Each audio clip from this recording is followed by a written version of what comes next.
Hello, Devlin here with you, and welcome to another edition of Devlin's Pirate Radio Show. I'm a little excited today because I have got a co-host with me today, and that means I get really excited. It also means I have to wear pants for the broadcast. But I've known this guy for a long time, and I probably could have done this without pants.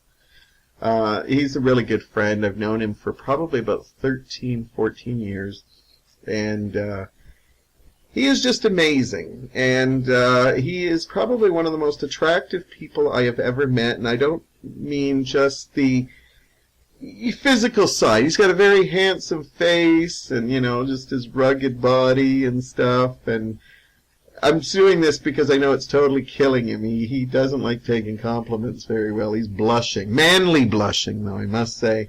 He's also an incredible father. He's an amazing musician and an improv person. He was the first guy who taught me improv, and I always tell him, thank you for not sucking, or I would never have gone into that.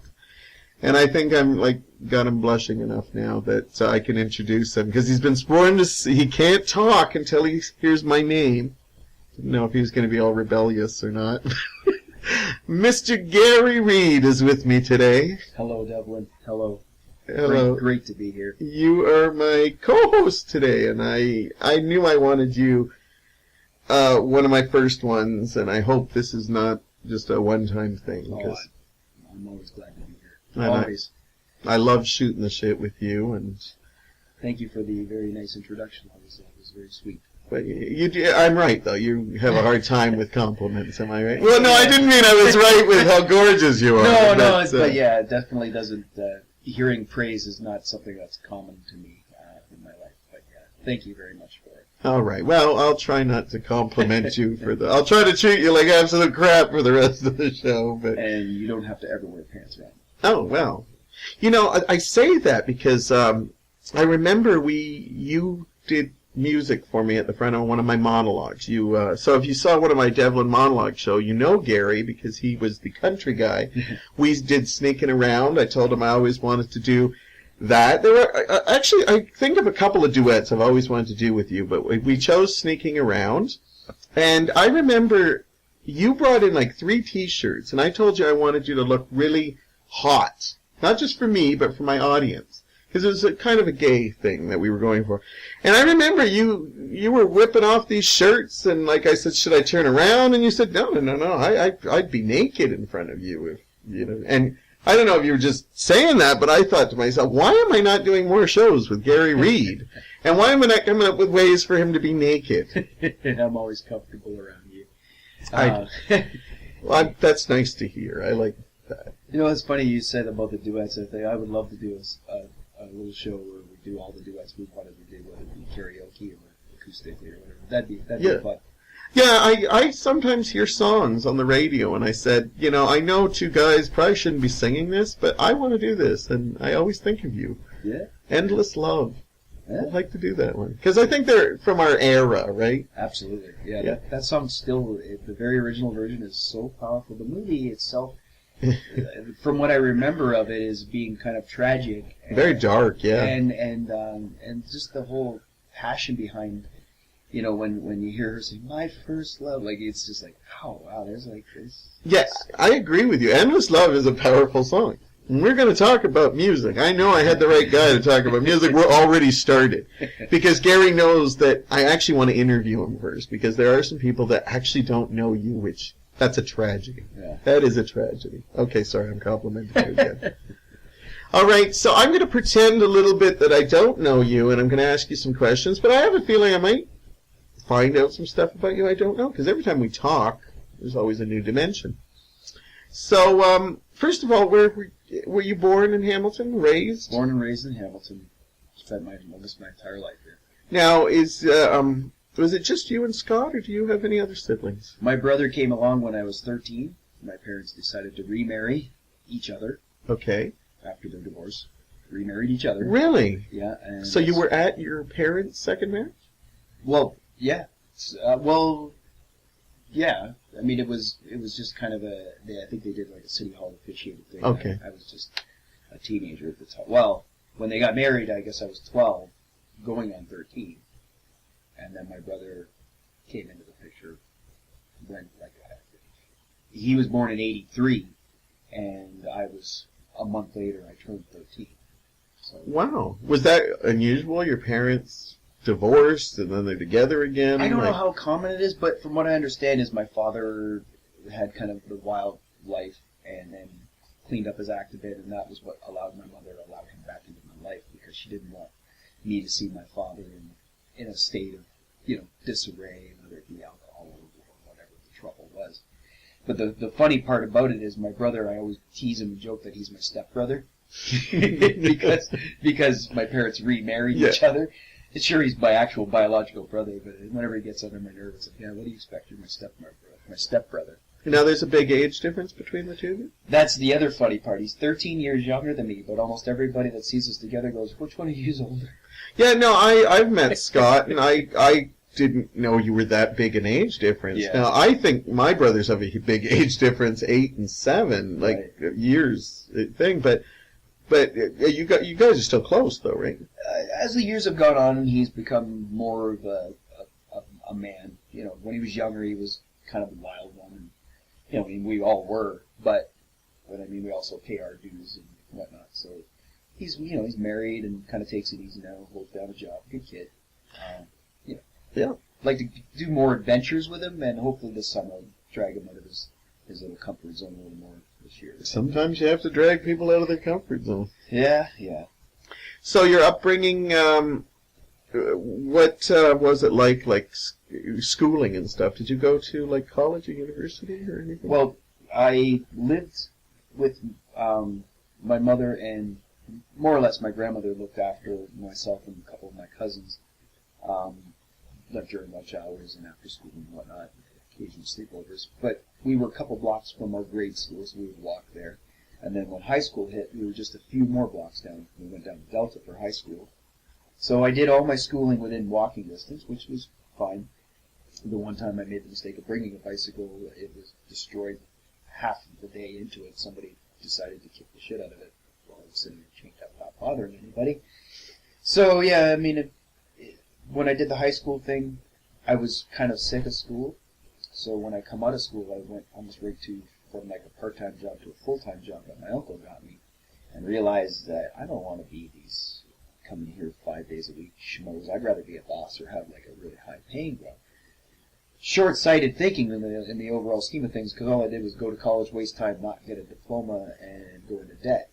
So the school of life was probably the most educational part of the whole thing for me. Were you a wild child in high school? What would you describe yourself as? High school, about the first year or so, I was trying to, good with school and all that.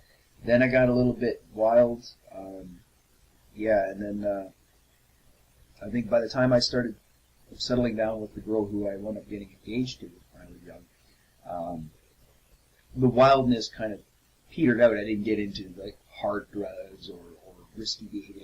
Like, some people get into gangs and violence and crime and whatnot. Whereas I was just, who wants to go to the next party or the next bar, the next concert. So fun, camping. wild. Yeah, fun, wild. Even when I was hurting people, it wasn't like any kind of deliberate, malicious attempts to hurt people. I was just, You were a nice bully, is what you're No, trying not to a say? bully, just a complete, occasionally thoughtless person who didn't realize, because I wasn't raised, my mother was hypersensitive about, manners and all that, whereas my father was kind of the rude one, and I just I wanted to adopt my own way, and it was a hard learning experience of, Well, it seems like two extremes. Yeah, and in every way, like in extremes of values and extremes of cleanliness, like they were both polar opposites who loved each other dearly. Yeah. But I was still figuring it out to this day, kind of side project of that. Who do you see more of yourself in now? Like, do you see your mom in you or your dad? My mother, my father was a sensitive guy, but he wouldn't go and, come right out and say, you hurt my feelings. My mother's kind of the same way, but then my mother will pour it out to everybody around her, and I don't think that's fair. It's one thing to vent to your friends, but it's another thing to vent to your friends ad nauseum, and they can't really help you. They're just listening and saying, I'm just here for you to vent. No, you know what?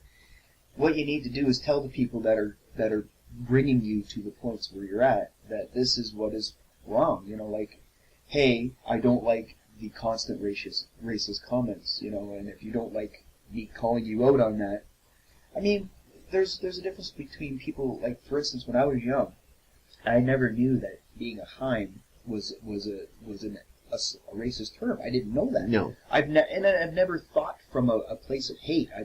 I hear words, don't be such a bitch, and then someone says, well, what's that? What's a bitch? Well, bitch is technically a female dog. Well, what is it also? Well, some people use it to describe, a whiny person or a woman who's being difficult. And so when we start hitting these buzzwords, and I'm sitting there to this day still filing off all the burrs of my mannerisms because, I don't want to offend anybody, especially not deliberately, but I can't excuse the things I say or do as, it should never become interpreted as this is coming out as a deliberate attempt of malicious hurt. This is the fine-tuning of a person who was still figuring out how he was raised. Yeah, I think we come from a weird generation because I think our parents are still, you can call them old school because they still have those, racisms and stuff. And we're at that, we were brought up with them, but we also are at that age where we know that we have to, deal with that as well. Well, to this day, when you hear people say something like, "Oh, that's derogatory," like we say something like, "Oh, that's gay," and people say, "Well, that's a derogatory." I've actually, at the Super Bowl party I was at, there was a gay couple, a female gay couple, and the one girl goes, "Well, that's just gay," and then she goes, "And I don't mean this." She goes, "I mean this," and I just kind of like. So I'm not the only one who accidentally slips up at their poor upbringing and uses these words because I do. But you know what I mean? It's not. I'm not saying anything in any kind of context of that. I'm saying the best way to say it is that's so I don't have enough words in my vocabulary to properly describe this. Yeah. So I'm going to reach into my bag and pull out the X chip because the O chip was, like from Price is Right. Like, shit, wrong word again, So what was your first love, music or comedy? What came first? Because you kind of do both. Probably music. I'm looking at your Frightenstein poster and I'm thinking, I could think of all the music from the Wolfman like that and just theme songs, like even I think it's the Science International theme I heard the first time in a few years, like since I was really young, and I was like, oh my god, I'm sorry. No, that's okay. Love this song. Like there's certain, like the original Doctor Who theme, no.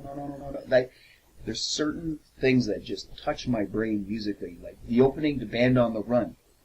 It's just got this certain kind of, it's almost like that first orgasm shot. You're like, oh, that just pleases every part of my being when I hear certain tunes or tones and what.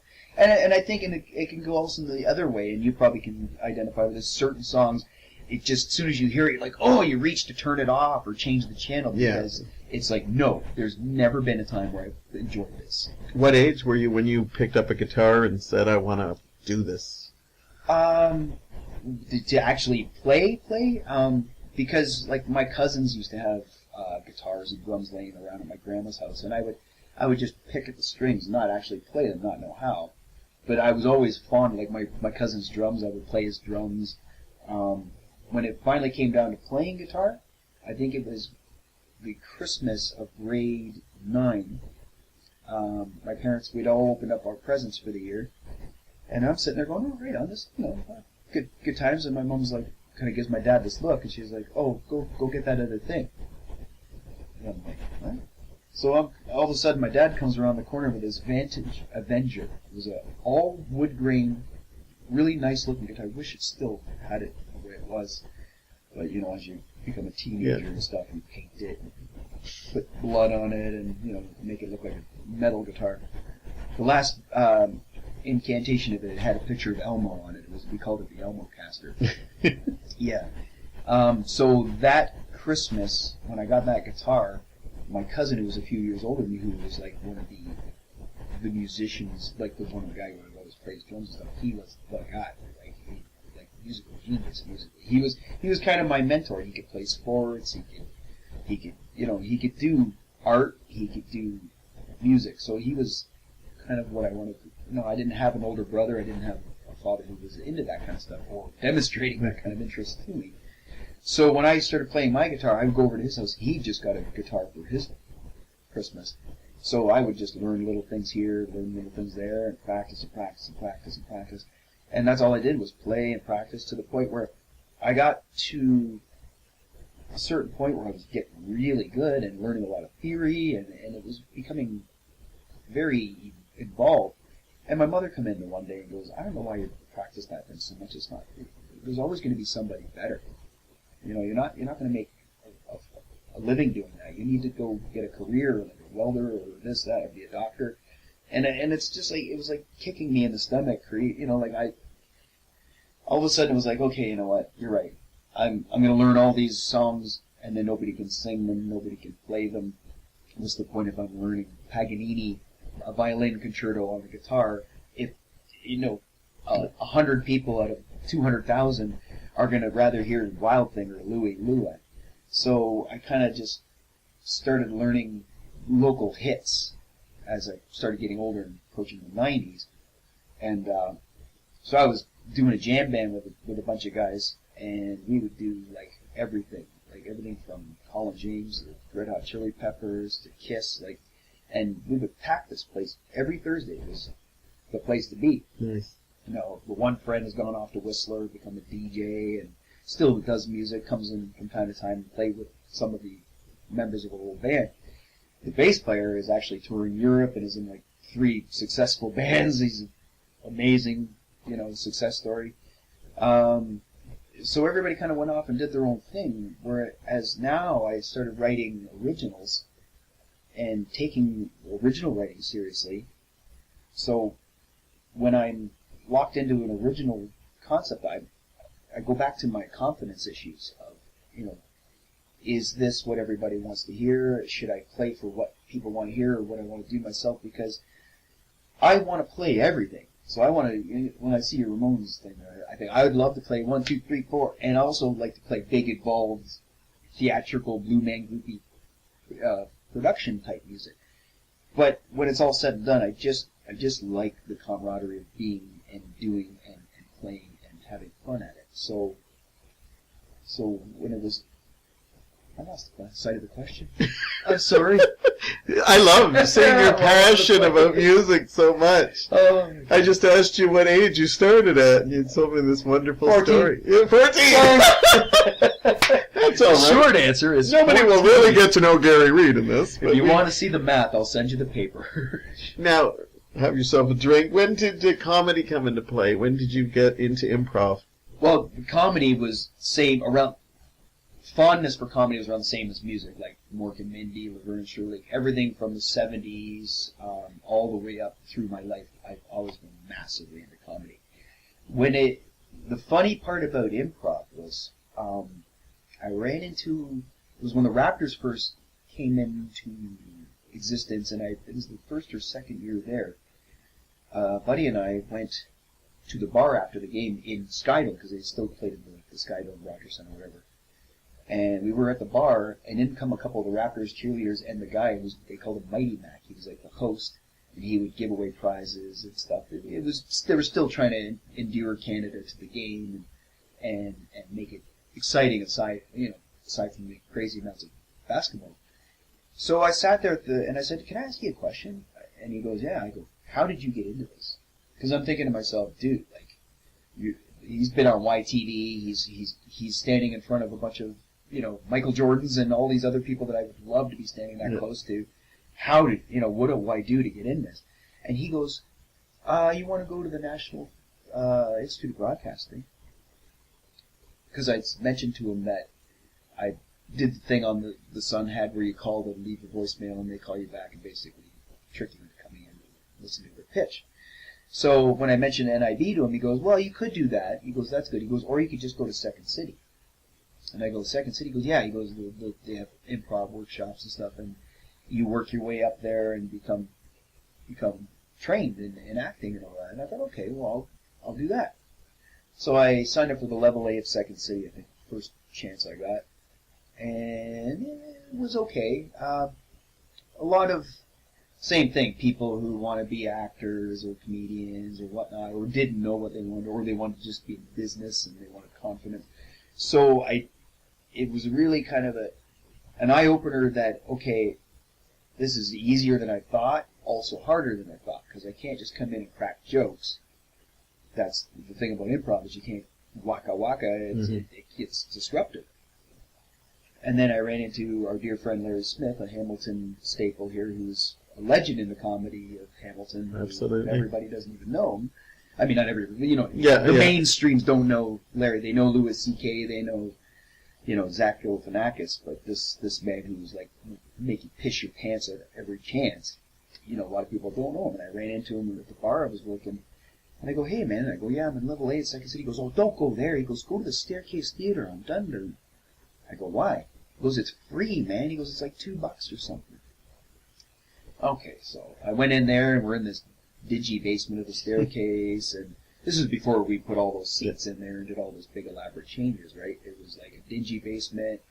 I believe it was Suzanne or Jerry, like one of the very original teachers, and we had some of the very, like, I won't say their names, but some of the people that have come and gone since then, and are still around in the area, but don't do that stuff. Yeah. So I sat in this workshop and at the staircase, so I'm like, okay, there's promise here. At least there's something. And I kept going, and it became a little more fun, and then I started getting on stage, and then things become more fun and become a lot bigger and more family. And then I started it got to the point where the one guy who was involved in it went and did his own theater troupe in Toronto, and I thought to myself, okay, I saw this theater troupe doing stuff, and I'm like, why can't I do that? Like there was remember the Imponderables were kind of the sketch troupe that everybody loved. They were very likable guys. Yeah. But they didn't really do improv. And I thought to myself, well, there's a niche here. I would love to see some teams, some troupes form up and do stuff. So I started mining a couple people in class, thinking, okay, this person's got this to offer, this person's got this. Because some people were like massive fountains of information. Some people were like unabashed characters. Some had some pent up whatever. So I saw a dynamic I could put together. And through some augmenting and replacing and rehearsing, we came up with Slurred Vision. Awesome troupe. And saw a lot of their shows. And the original incantation went well. And the one fellow who left, who was really making leaps and bounds of growth, actually a couple shows after he left came and saw one of our bigger shows called Slurred Television. And was kind of like, doing, man, I wish I was still in this. This looked like a lot of fun. And I was thinking to myself, yeah, well, that was the whole point of this, was I want this to be fun. And then I got these people to come, most of these people to come to Chicago with me and do classes there and see a whole world of that is around them, that is not just a bunch of people from Toronto who can tend to be a little bit, you know what I mean? What's the word I'm looking for here? It's I'm afraid to say the word. Nepotistic. Oh, okay. Yeah. You know what I mean? Like where it's like, well, you're Clicky, my buddy, so you've got to be in my troupe because you're my buddy. It's like, no, this person's a brilliant improviser. That's why they're in my troupe. So, believe it or not, we got to wrap up soon. As you can see, Gary's very passionate about improv and music. Yes. But that's great. We like people who can talk. I pushed the pebble down the hill and it rolled. Right. Now, there's a lot more about his life we never got into. He's also a dad and, and he got married and all that stuff. He's laughing here because he can't believe. Gary likes to talk. We went a little bit over, but it's my show. If we go over, that's okay. I'm embarrassed. We're gonna. I love when he's embarrassed. You should see this manly blushing. He's gonna make it a thing. Where is your head right now in like less than 30 seconds? Where like music, improv? Would you like to do it all? What are you doing now? I'd love to do some more improv. I basically want to play on stage with people that I want to play with. Yeah. Now that I'm at that level of comfort. Music, I just want to get out there as soon as possible and get my originals played. Yes. When you'll have to send us some originals and we'll play them during the breaks and stuff. I'd love that. Sure. Okay, we are wrapping up our first segment. We went a little over, but I can talk to Gary forever, and we're going to talk music. And we'll get him a drink and get him unembarrassed. And we'll be back with more Gary Reid in a moment. Welcome back. We're here with Gary Reid, my co-host tonight. Can't believe he rambled so much. I didn't really get to the essence of Gary Reid. I'm sorry. Oh, do not apologize. We can have you on again to talk about you. No, it just shows how passionate you are about things. You love music and comedy. They tend to give me verbal diarrhea. Yeah. And I said you became like a family man. You have a son, a wonderful son named Daxon. Yeah. And, I always respect the amount of stuff you do. Like, you have a job, you do music, you do comedy. I know you haven't done as much comedy lately, but you've tried to get your music stuff again. But I love that you seem to be able to juggle that all and stuff like that. Well, the one thing is that kind of comes into the problem with it, scheduling-wise. A lot of people say, you want to do this, you want to do that, and a lot of times they'll say, let me see. Because, having to be there for your son is, some people, it's not a jealousy thing, or a judgment thing, but when I see people put their own needs before their family and stuff, it's, it doesn't make me better than them or anything like that, but it's just like, I have to do it my way, and my way is, making sure my son is fed and safe and all these other things in life, so, yeah. Well, it's a good thing. For our second segment, I just wanted to talk a little bit about Dax. That's why I continued on. It's my show. I can do what I want.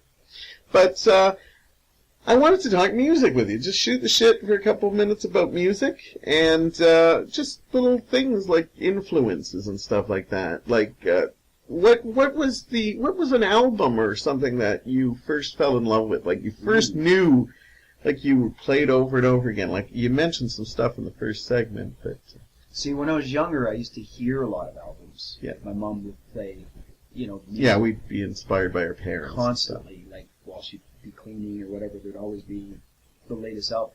Even from like my grandmother listening to Roy Orbison or whatever. I grew up with a lot of Roy Orbison. My mother, we used to have some wonderful memories of the Elvis Christmas album. To this day, half the songs on the album, I can still join in on the chorus of it or have memories of it. Nice. Like my mother trying to do like a sexy burlesque dancer to "It's Christmas Time, Pretty Baby." I still I just smile when I think of that. And my mother's so playful, her humor. It is amazing that I love households that have music in it. Because I had two older brothers, I basically didn't get a chance to play music until I was a certain age because they would dominate the. Yeah. This was back in the day where you only had like the one record player, maybe two if you were lucky or something. But I love when I hear people say that, they're so endeared because their father played this or their mother. And I know you and Laura have always kind of had music around for Dax and stuff like that. Like, I'm sure his musical influences are all over the place because I know both of you have such really open minds of music and stuff. But, do you remember the first album you bought? First album I bought? Ooh, that's a tough one. First album I bought, okay. There was a lot of albums I had. It was probably the two albums at the same time. Okay. It was Black Sabbath's Paranoid and Motley Crue's Shout at the Devil, because that album had just come out. Okay. And both for obvious reasons, I was starting to get into hard rock and heavy metal. I had gotten like Supertramp and the Police and stuff like that for Christmas, and Rush and all these other bands like Led Zeppelin. Listened to a lot of my cousin's albums, Kiss and The Doors and all these other influences. Yeah. But when I went out and finally got my own money and bought albums, the first two were those. And then the next one, I think, was Twisted Sister's Stay Hungry. So, you were kind of in a metal thing. Yeah, early 80s, yeah. You think that was just like a rebellious thing coming around? I loved the guitar solos, I loved the hard drums, the rock, to me it was just like it didn't take me down. Whereas, and I think in that point in my life, I needed to have more of a pep in my life. I didn't need, mourning, sad, goth. Like, I remember listening to Grease is another album I remember listening to as a kid a lot. Oh, yeah. And my family remembers listening to that a lot. And I mean, I remember... Because I played it. Listening to it all the time, to the point where I could, do skits to the songs. Yeah. And I mean, even some of the old Disney albums or Nutty Numbers, like some of these things I could Nutty Numbers. Bring comedy and acting into that. It's amazing how many people owned Nutty Numbers and Looney Tunes. I just had a conversation about somebody who had all those old albums, and I go, wow, these must have been big sellers, because everybody I know that got into music or comedy owned these albums. And if you don't know them, look them up, kids. Well, and Laura didn't even know the song Mr. Custard existed, and I explained to her, it's a pretty offensive song if you listen to it. Yeah, well, those... I love that. I can't believe I wanted to talk music with Gary, and I'm going to bring up this song. Songs like They're Coming to Take Me Away, hee hee, ho ho ho ho, to the funny. Now, that's offensive to, mental health issues, but I kind of also like the innocence about it. Because we got away with murder back then. Would a song like Shut Up or You Face that get played now? Because it would be, offensive to Italians. I have an Italian friend. He says that guy is actually not Italian that sings that song. Well, I think maybe even as a kid I probably knew he wasn't. But he had the name Joe Dolce, so he assumed he might have been. Probably like Joe Douglas or something like that. But those old, novelty songs. Yeah. For some of us, that was our first introduction to comedy. Yeah. But the music, it's amazing, how offensive some of them were. Well, yeah. And you don't even realize, for instance, I Love to Change the World just recently got redone by somebody. And apparently I've never paid attention to a lot of the lyrics, even to some of my favorite acts. Yeah. And I don't know if that's just because sometimes the lyrics will spoil it for me, because I'll get too caught up in the thought, and the melody will be lost in my sometimes it really takes over your soul. You hear, like I said, you hear that opening line from the and you're like, right? So when you hear lyrics, and for instance, Smashing Pumpkins song I never cared for because it sounded kind of whiny, was Disarmed. Okay. And then you hear the lyrics, they're heavy lyrics. So I really like the song lyrically. Yeah. But it upsets me even more to hear it now because it's about an abortion. Yeah. And you know what I mean? It's like, wow. So when you hear I Love to Change the World, originally, I guess he says something about all around me, dikes and ferries, or something like that. And when the guy redid it, he said, I have gay friends, and he goes, and I changed the words because these didn't strike me as words that I wanted coming out of my mouth. Even though you want to accurately represent the song. I still play that song in my rotation. I'm amazed that got played. It's a different, like you said, it's a different time. Yeah. And I don't get insulted by it, though. I just was I think that's the way life was, and I don't think you should censor the way things were.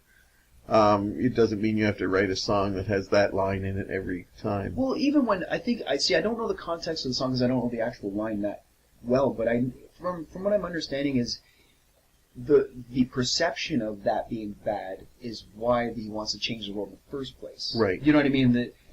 The fact that we think these people are this or that, or judgmenting, because I'm somebody who's turned over a new leaf in his life and wants to eliminate as much of the criticism and judgment because I'm so bad on myself about it, but it doesn't come across that way to everybody. Everybody just thinks I'm critical of them and I'm this cynical dick, and it's like, well, no, I'm harder on myself than you actually. To the point where I beat myself up sometimes. And, I feel really good about something I may have written musically, and then when I start to play it, I'm almost embarrassed or I feel like I'm trying to ask for change when I ask somebody to listen to my song. What do you think of this song? So I'm kind of caught at that point where here's my song, and here's society going, what are they going to think about it? Are they going to take the microscope to the lyrics? Well, meanwhile, you think about an Aerosmith song that's been around almost 30 years where he goes, ragdoll, gabba gooba doobie, snap down, snap roob ruby. I don't know how I made $2 million on this song. Come on. Yeah. And I'm not saying, that sucks and I can do better, but it's like, if that's successful. Yeah. And I'm not deliberately pandering to the sheep or the masses or whatever. I just want to write some songs that, that you could sit in a party and, it's a long time since somebody's been able to put on a Bob Marley or a Simon and Garfunkel album, something where every song on it, everybody goes, yay! Like Steve Miller's greatest hits. There's a lot of albums out there where they're still popular because every song on it is a good song. Yeah. You think about the success of Nickelback, they're huge. Well, they strike me as a talented band who's caught up in the pandering. Here we're going to sing about Jack Daniels and Jim Beam and stripper rock. You look better with something in your mouth. It's like, that's the best you could do with lyrics. Yeah. I think at the end of the day, you kind of have to be true to yourself. Because I think the song that touches our hearts the most are the ones that you really feel that they're there. Like we were talking about Endless Love. Who would have thought this would be a song we'd be overanalyzing? But the song is so raw that when I remember as a kid, I really felt that these two were falling in love. Yeah. And because I was so young, probably even thought it might have been Brooke Shields, they could be singing this song to each other. Yeah, it felt that way. And that's very raw. It's like an emotional, it does feel innocent. There's an innocence about it. Well, even the one that used to get me, since we're Olivia Newton-John fans, I Honestly Love You. That one used to just almost make me cry. I didn't, but I'll be honest with you, it wasn't until I was a little older when I could respect what that song was about. I don't know how to explain this, but it was, I always thought it was a pretty song, I Honestly Love You, but when you listen to the lyrics, that is such a mature song. Like, that's about two people who love each other, but realize they can't be together because of their situations. And that's pretty heavy, and as a kid, I don't see that aspect. Just like when Physical came out, I probably didn't necessarily see the sexual side of that, too. I really did. Naive as it is, I thought she was talking about fitness and stuff. Like a heart attack. My mouth is dry, I think was the opening line. I know. The sluttiness of Olivia Newton-John. But even Hopelessly Devoted to You, like another song, I don't even know if she actually wrote that song or not. No, John Farrar did a lot of her writing. You know what I mean? Like, it's like she could really play out the emotion in the songs. Absolutely. And those songs are the best ones. I mean, even as much as I don't like Celine Dion at all, My Heart Will Go On. Yeah. It's like, it taps a nerve. It's people really hate or love that song. I personally think it's probably one of the most powerful, songs out there. It just kind of...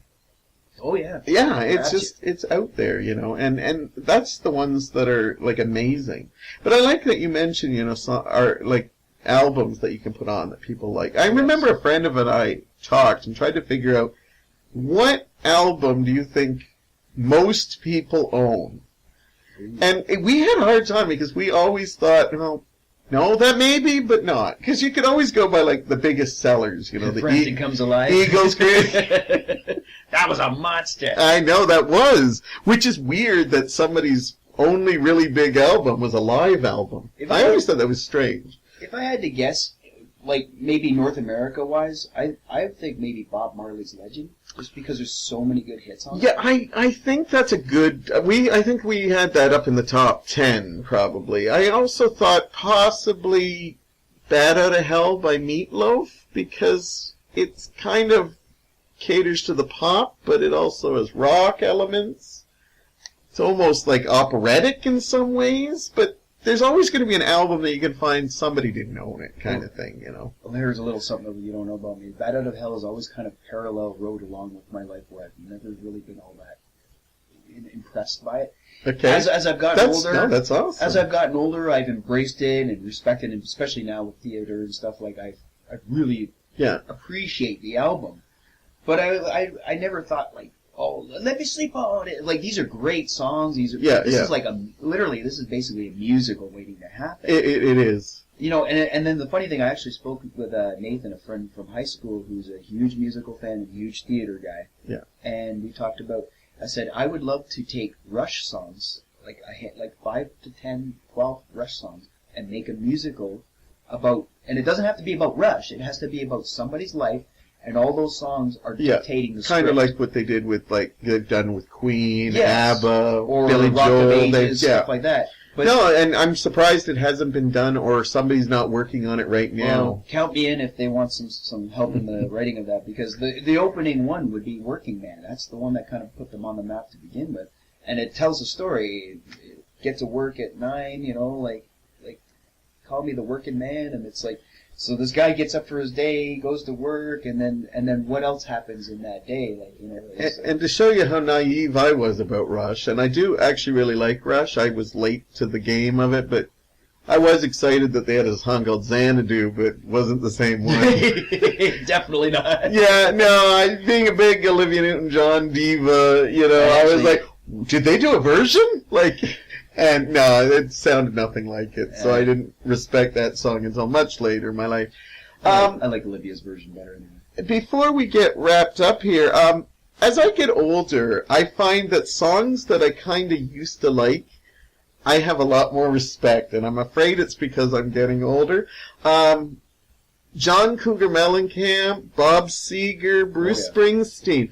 I've always loved their music. Mm-hmm. But now that I'm older, I can relate to Cherry Bomb and Glory Days and well, I was going to say Night Moves, but that's a teenage thing. I just realized, wow, they're talking about getting it on. Or Hollywood Nights, or yeah. And I just find a new. Do you find that with certain stuff? Funny that you should say that. Glory Days was on the other day. I was coming home from work on afternoon shift. And he's singing about the friend, baseball player, and then he's talking about how he ran into him at a bar the other day, and all he could talk about was glory days. Yeah. It's like, oh my God. And it is. You think about some of the people that you were either idolizing as you're growing up, or never saw yourself in the same peer group, and all of a sudden they're pumping your gas, or they're at a bar by themselves, or. Trying to recapture their youth, and you've got it together more than you thought you would ever get together compared to them. And it's just like, it's not Schadenfreude or anything, but it's surprising that this music is like almost prophetic in the sense that you're coming up to parts of your life where you get it now. You're like the Night Moves. I was a little too tall, could have used a few pounds. Yeah, points coming out. Yeah, that's never been. Yeah, the imagery of them fucking in the woods, the trusty woods. For some guy who never got laid in his teen years, I respect the fact that somebody did. You know what's funny is Jack and Diane used to make me feel squeamishly uncomfortable because I was literally just getting to that. And same with Hurt So Good. I was getting to that point where I was starting to think about sex, and it's like.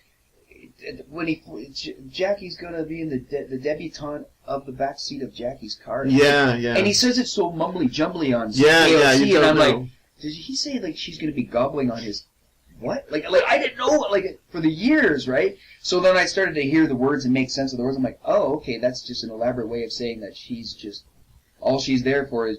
Jack to bang away at. It's like, oh, poor Diane. And you know what? I relate to none of these songs, and yet I still love them. I remember I was at a karaoke singing that Kid Rock song all summer long. Smoking funny things. Yeah, this is about smoking dope, banging women, and I'm singing this, loving the song, realizing I know nothing of any of this. I've never smoked pot, I've never banged chicks, but I still love this song, and so I assume... That's a pretty good song, but it's funny how I can relate to a song that I don't relate anything to. Well, it's funny because one of the last karaoke songs I sung was Wig in a Box from Hedwig and the Angry Inch. What a great... Which is one of my favorite songs from that. That's a phenomenal album. And I really can't relate to that. No, Origin of Love is so many great songs off that. Every song on that movie is great. We're going to wrap it up here, but I have to ask you one question as a gay man talking to a very straight man.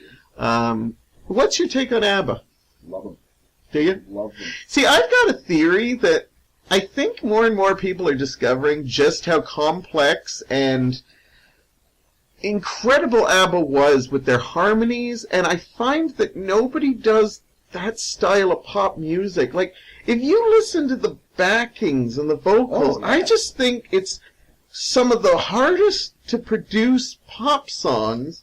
And I think they're finally kind of getting their dues. I think people are finally realizing it's not just fun pop. It's not just dancing queen. No, it's not. When you think about SOS, there's a climb in the music and behind when they were going.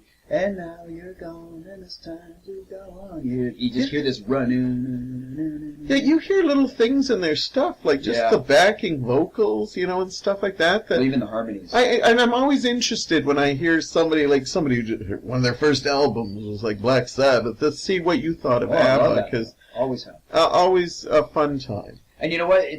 The two hot women thing was just a mere consequential thing to me. It didn't matter if they were ugly or hot, or if there were four dudes and two of them sounded like girls. I didn't care about that.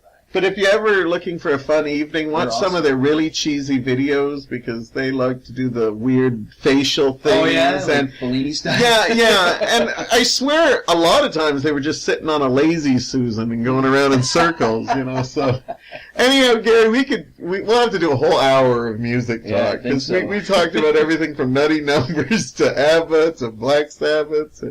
So we're going to wrap this up, take a little bit of a break. Getting all excited. I'm getting excited here talking music with you. But we're going to take not a serious tone, but I want to talk to you about something that is very dear to me, the difficulties of being a man.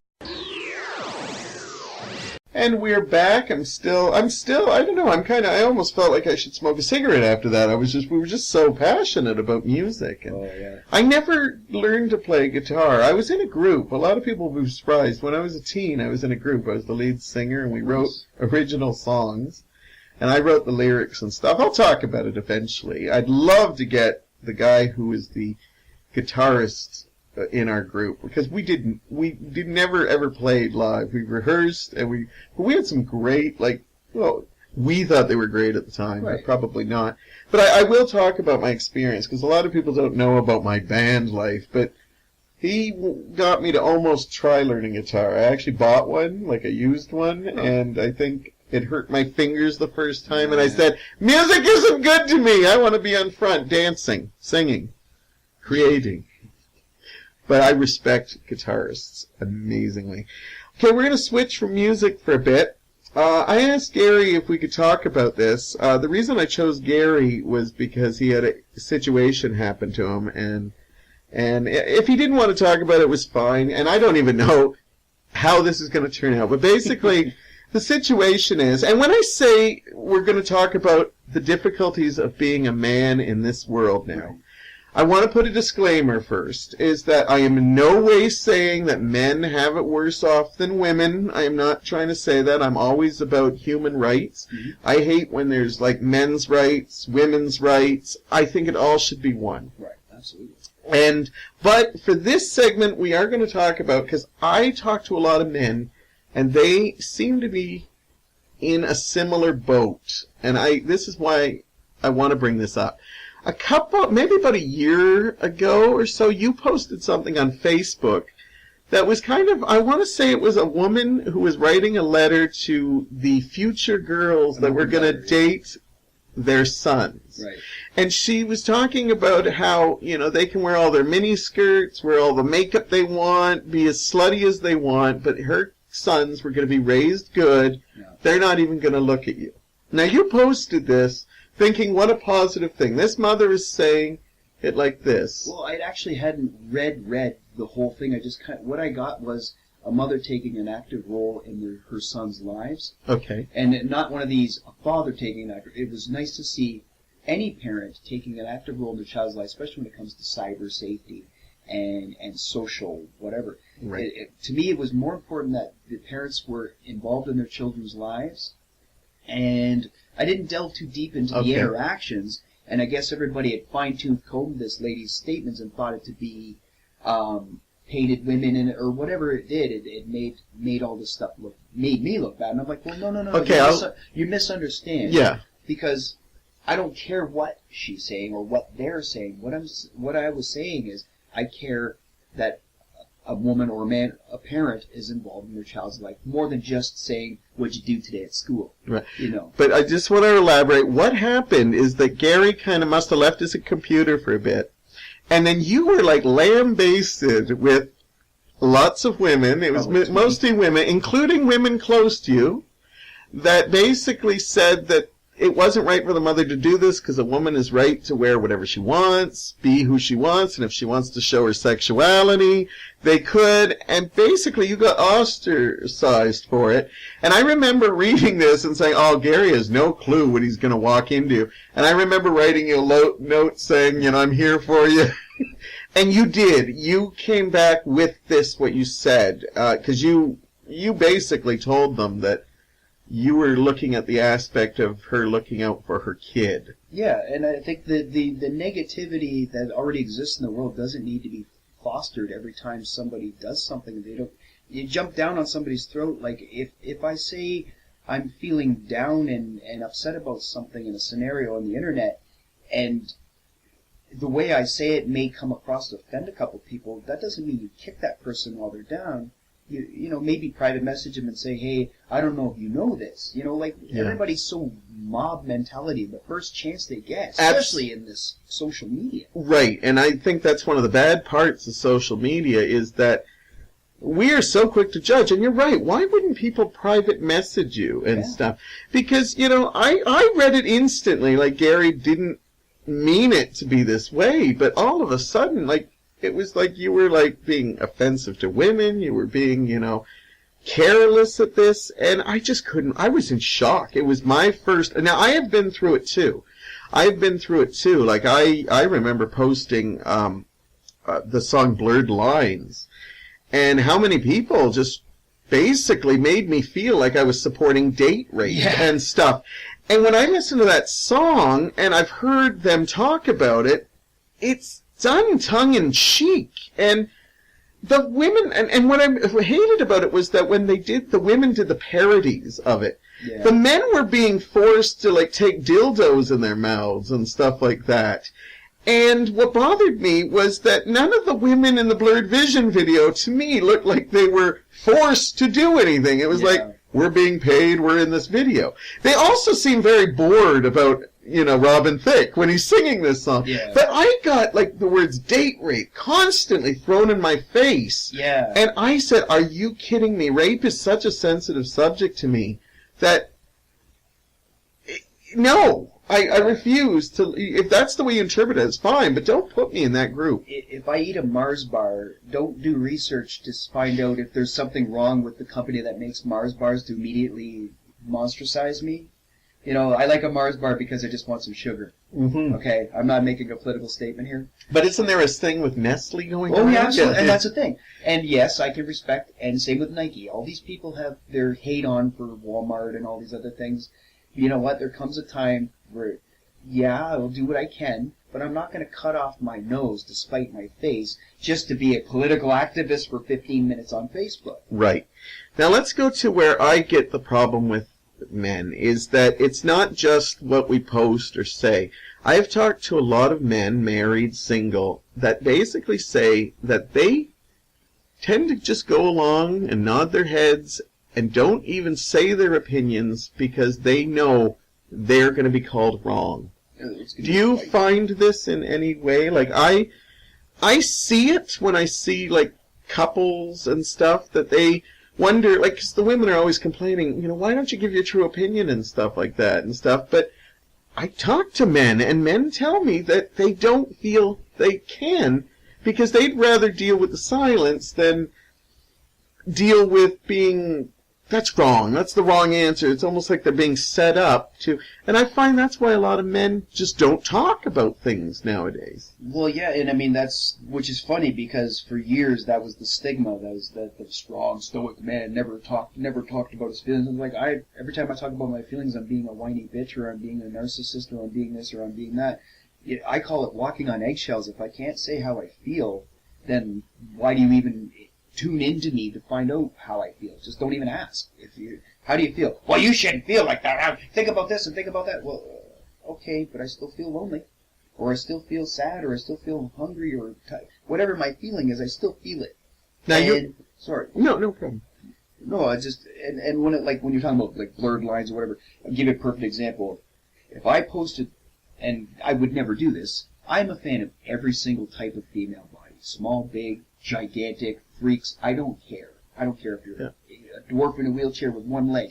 You're a human being, and you deserve to be desired in some way, whether it be for your soul, your mind, your Totally values, agree. or you just like contact and whatnot. So if I post nothing but sexy, half-naked women with, these rude little remarks like,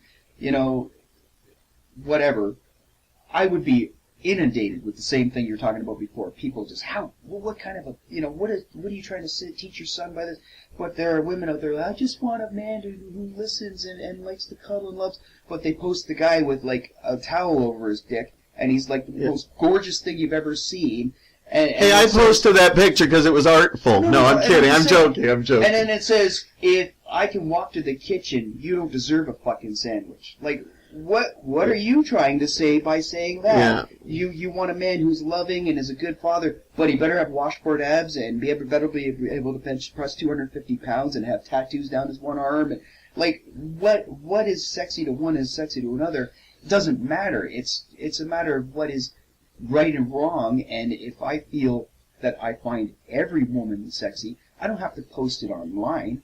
And if I feel that I like a certain person's interactions with their children, like friendly and camaraderie and open relationships where the parents can communicate and the kid can go, oh, some guy was being a real dick to me at school today, and you don't go, hey, we don't say that. Dick is a wrong word to use. That's a hate word. Like you don't do that with your kids.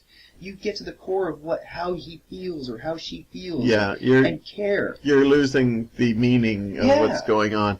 Yeah, I remember also Facebook. I remember they posted a picture of 4 bigger women in bikinis and said, this is what sexy should be.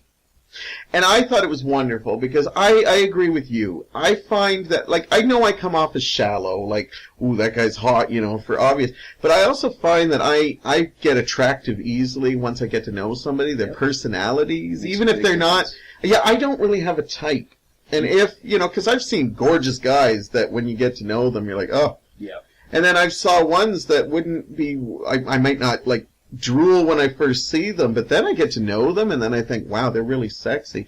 But I remembered, if they posted 4 bigger guys in just regular board shorts, this would not be going viral around the world. There'd be comments about, oh God, look at them. They should be hitting the gym and stuff. And I thought, it's really, really tough being a man nowadays because you don't get that love and stuff.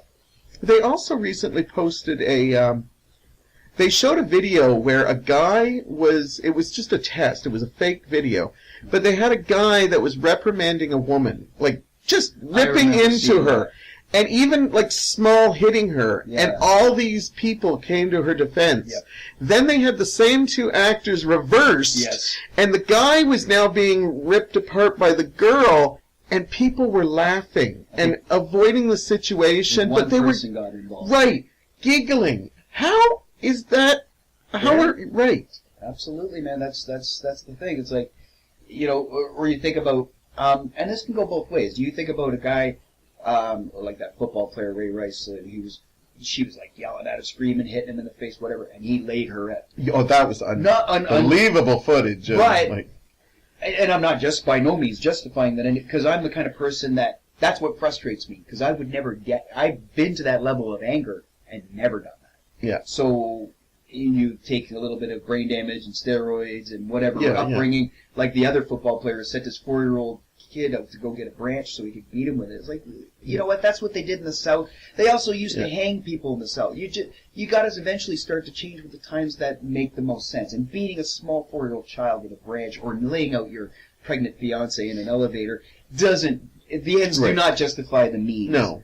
So no matter how angry I am, and it's just like you said, that a woman could be feeding shots to you and you lay her, you're a woman beater. But what is that woman if she's been beating on that guy all his life? You think about Lionel Richie, who got beat by his wife. Like there are like professional athletes and musicians who've been assaulted by their female sibling. And you think about all the things in life that haven't been reported and that are terrible. And believe me, when it comes to women, my heart pours out to them. Because you think about one woman a guy standing on an elevator, 8 women get on the elevator all at the same time. guys in the back of his head going, "Dear Penthouse, giggity, giggity." This is awesome. No matter what they look like. Yeah. Woman on the elevator all by herself, no matter what age, and 8 to 10 guys get on all at the same time. That woman is terrified. Whether she needs to be, whether she was conditioned to be, or just in general, the vibe of this outnumbering of uncomfortableness. And then you think about the global aspect of what getting away with. So when I almost every single one of my caregivers and teachers and everybody has been a female in my life. And there's been good and bad interactions, but when it's all said and done, I love women, I respect them, I support them and want nothing but the best.